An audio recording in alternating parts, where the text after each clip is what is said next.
Club Éco d'Objectifs Aquitaine. J'ai le plaisir d'accueillir aujourd'hui Laurent Maupilet, bonjour. Bonjour. Vous êtes le délégué général de Bordeaux Grands Événements et vous êtes là aujourd'hui pour nous présenter un très gros événement que va accueillir Bordeaux dans quelques jours. C'est la nouvelle édition de Bordeaux Fête le Fleuve du 24 mai au 2 juin. Plus rien à voir finalement avec les éditions précédentes. Avant on était sur une édition de 2 jours, on passe à 10 jours. Qu'est-ce qui change? Tout. Alors je dirais tout, dans le sens où on a la chance d'accueillir la Solitaire du Figaro, donc ça c'est la cause de ce nouveau développement, mais en fait c'est aussi la période de la maturité. Je veux dire qu'on avait Bordeaux Fête le Fleuve, qui était voilà, un peu la bouteille, mais qui était aussi un peu le petit frère de Bordeaux Fête le Vin. Donc les années paires, eh bien, on avait Bordeaux Fête le Vin, Bordeaux Fête le Fleuve était les années impaires, 250 000 visiteurs pour Bordeaux Fête le Fleuve, un demi-million de visiteurs pour Bordeaux Fête le Vin. Et là maintenant, eh bien, je dirais la maturité arrive grâce à cette alliance avec la Solitaire du Figaro. Et donc, on a un événement, effectivement, qui devient un Bordeaux Fête le Fleuve XXL, puisque on va avoir 1,5 km de village autour du nautisme et de l'univers nautique. On va avoir aussi un programme musical sur 10 jours, avec une scène qui sera installée au niveau du miroir d'eau pour regarder à la fois ces belles façades puis aussi ce qui se passera sur le plan d'eau, puisque les bateaux vont arriver dès le 24 mai. Et là, c'est un rendez-vous à ne pas manquer entre 19h et 21h. On aura le Cuauhtémoc, qui est un magnifique voilier mexicain, avec 180 marins dans les verts qui vont chanter la bienvenue à Bordeaux. Et puis également les 42 bateaux de la Solitaire du Figaro qui vont être dans la parade d'arrivée. Donc ça va déjà être un premier temps fort et unique dans le port de la Lune. On n'a jamais eu ce type de rendez-vous déjà à Bordeaux, en dehors de la fameuse Cutty-Star, qui est ces grands voiliers. Mais là, en événement sportif, c'est une grande première, en dehors du Tour de France, qui était venu faire une petite tournée sur le port de Bordeaux. Et puis, bien entendu, on va avoir un invité d'honneur qui est l'Estuaire. Et il faut savoir que... C'est la star de l'édition. C'est la star de l'édition. Et puis en plus, c'est une star qui n'est pas forcément connue et ses talents ne sont pas connus. Pour preuve, quand on dit que c'est le plus grand estuaire d'Europe, ça étonne pas mal de personnes, et en particulier des Girondins. Et donc là, on va leur proposer de faire un voyage du Pont de Pierre à Cordevans, à travers différents temps forts sur les quais qui seront principalement centrés sur la rive gauche. Donc là, on va voir le SMIDES, qui est notre partenaire, qui est ce syndicat qui participe à l'aménagement de ce plan d'eau, et aussi, bien sûr, de ce territoire économique. Et donc là, avec eux, eh bien, il y a un magnifique pavillon de 200 mètres carrés qui sera là pour présenter les atouts de ce territoire. Et puis également une exposition qui va être faite avec le collectif Argos et des artistes, photographes, entre autres, qui vont nous faire voyager sur les femmes et les hommes du fleuve, ceux qui travaillent au quotidien dans la discrétion, et ça va du pêcheur en passant par le responsable de phare, tout en passant par celui qui pose les bouées ou le pêcheur qui va à la pibale sur ce beau fleuve. Donc une belle offre qui sera proposée pour tous les publics, donc ceux qui sont amateurs de musique, ceux qui sont amateurs de danse, ils pourront danser sur le miroir d'eau pendant les 10 jours grâce à un programme qu'on peut retrouver sur www.bordeauxfêteslefleuve.com, et puis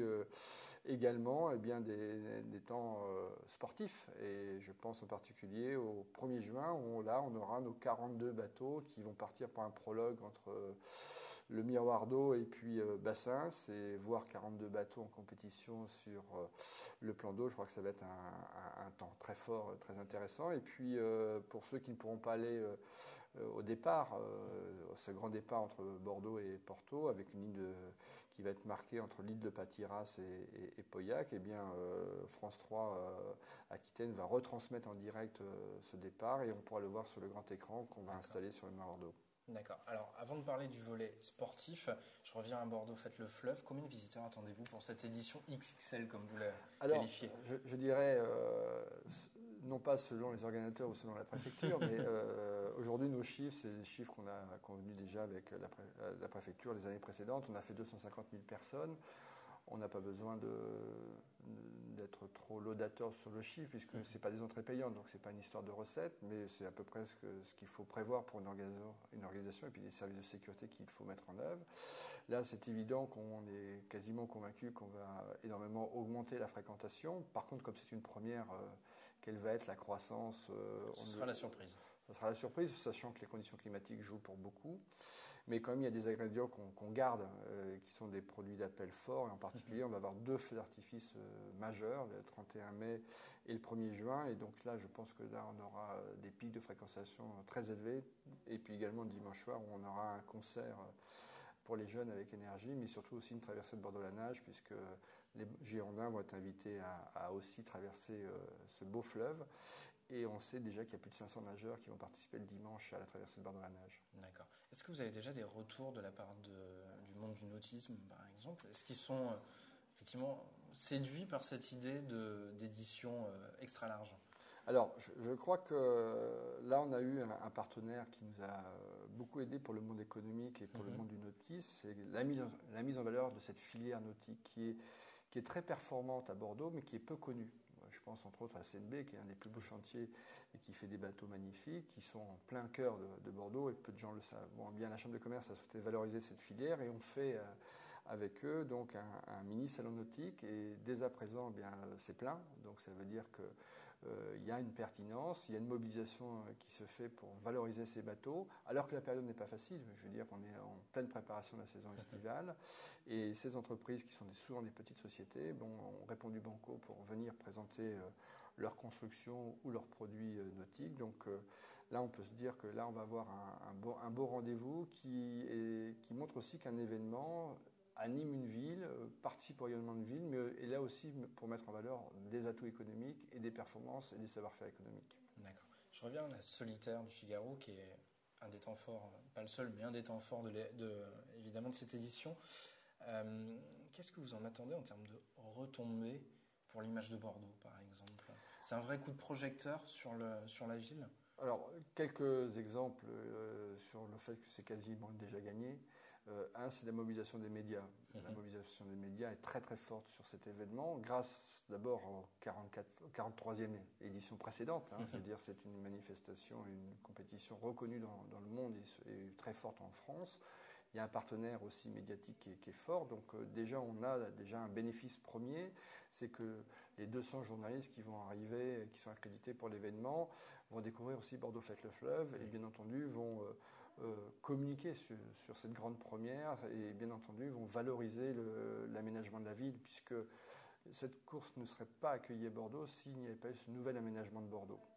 Et quand on voit en particulier les médias qui parlent aujourd'hui des classements de la ville les plus préférées de France, etc., ça va être une démonstration supplémentaire. Donc c'est une contribution au rayonnement de la ville, à la valorisation de son aménagement, mais aussi au fait qu'on veut que ce fleuve revive. Donc qu'est-ce qu'il y a de mieux que démontrer avec une course que le fleuve vit? Et puis on voit aussi l'arrivée de nombreux bateliers et professionnels du tourisme. Et pour le tourisme fluvial, il faut de l'événementiel. Il faut les soutenir en apportant des événements nouveaux. Donc ce qu'on attend aussi, c'est que cet événement soit au service de l'économie et des acteurs locaux et régionaux et que cet événement valorise aussi leur savoir-faire. Donc ça, c'est un volet moins immédiat, mais qui fait partie aujourd'hui de nos préoccupations. Et on s'attache toujours à associer les professionnels du tourisme fluvial en particulier à nos événements. Et là, aujourd'hui, on peut dire que c'est banco, puisque tout le tourisme fluvial opérant sur Bordeaux joue saturé, c'est-à-dire que les bateaux sont réservés sur plusieurs jours, ce qui est une bonne chose. Donc les hôteliers aujourd'hui sont aussi très heureux. Ravis, je crois, puisque presque tout est complet. C'est-à-dire que déjà 42 bateaux, c'est déjà à peu près 10 personnes par équipage. Et derrière, c'est de l'hébergement pendant 10 jours. Donc ça, c'est un premier effet. Derrière, il y a des opérations de relations publiques qui sont montées. Donc de nouveau, aujourd'hui, de la contribution qui fait travailler les hôtels, qui fait travailler le transport, qui fait travailler les traiteurs, qui fait travailler les sociétés de la filière événementielle dans le sens large. Donc là, c'est notre préoccupation aussi, c'est qu'on participe à la mission de la ville, mais on veut aussi participer au développement économique de la ville par des retombées directes ou indirectes. D'accord. C'est un test, si je puis dire, pour cette édition. Est-ce que vous avez pour objectif de faire revenir la course? Je crois que l'objectif, c'est de la faire venir tous les 2 ans, c'est bien ça? Oui, nous, la façon qu'on travaille à Bordeaux Grands Événements, aussi bien ce qu'on fait avec le CVE pour Bordeaux Fête le Vin, ou que l'on fait pour la filière, ce qu'on est en train d'établir avec Penwick, qui est l'organisateur de la Société du Figaro, c'est de travailler toujours sur le long terme. C'est-à-dire que même si on est sur une édition test, on est toujours déjà dans un schéma de travail sur l'édition d'après. Et donc effectivement sur la Société du Figaro, quand on a discuté avec Pierre Bodjic et Mathieu Sarraud, eh bien on a bien insisté, et eux aussi, en disant voilà, on n'est pas là pour simplement faire un coup, mais on est là pour travailler dans une perspective durable. Donc mettons-nous déjà dans ce schéma. Donc je dirais on travaille déjà comme si on était en train de préparer l'édition dans 200 ans. Donc le principe c'est une alternance. Une fois Bordeaux Fête le Vin, une fois Bordeaux Fête le Fleuve, mais aussi pour eux c'est une alternance pour faire un parcours, puisque la Solitaire du Figaro c'est 4 étapes. Donc là, eh bien, Bordeaux Fête le Fleuve cette année, c'est avec la Solitaire, c'est Bordeaux, Porto, Riron, Roscoff et Dieppe. Et puis les autres années, ça sera plutôt un parcours allant vers, je pense, Deauville, mais également, bien sûr, les îles anglo-normandes et l'Irlande. Voilà à peu près le principe, et on fera une alternance entre les deux grands parcours. Est-ce qu'on peut déjà annoncer que la Solitaire du Figaro reviendra en 2015 ou est-ce que c'est encore un petit peu tôt? Et c'est tôt parce que y a un élément majeur, c'est ce que pensent les skippers. Et ils sauront nous le dire quand ils l'auront vécu. Donc on attend de passer le mois de juin et à ce moment-là on pourra avoir une réponse. Voilà, je pense que sur le plan des organisateurs, la décision elle va aller vite. Elle est claire. Ouais. Simplement, on doit avoir le respect des skippers, parce que c'est eux qui sont quand même dans la responsabilité de naviguer pour leur sécurité, leur performance. C'est eux qui vont ferrailler dans l'estuaire. Et voilà. Et on a la même chose dans d'autres domaines. Moi, j'ai beaucoup travaillé sur le jumping de Bordeaux à une certaine époque. C'est la même chose. Je veux dire, c'est les cavaliers qui décident de revenir ou pas. Et puis après, il y a un environnement économique qui accompagne. Mais ce qui est important, c'est toujours de penser d'abord à ceux qui font l'événement, et ceux qui font l'événement nautique. Pour cette année, ça sera les skippers. Laurent Montpilet, merci. Merci à vous de votre invitation. Et merci de nous avoir suivis dans le Club Éco.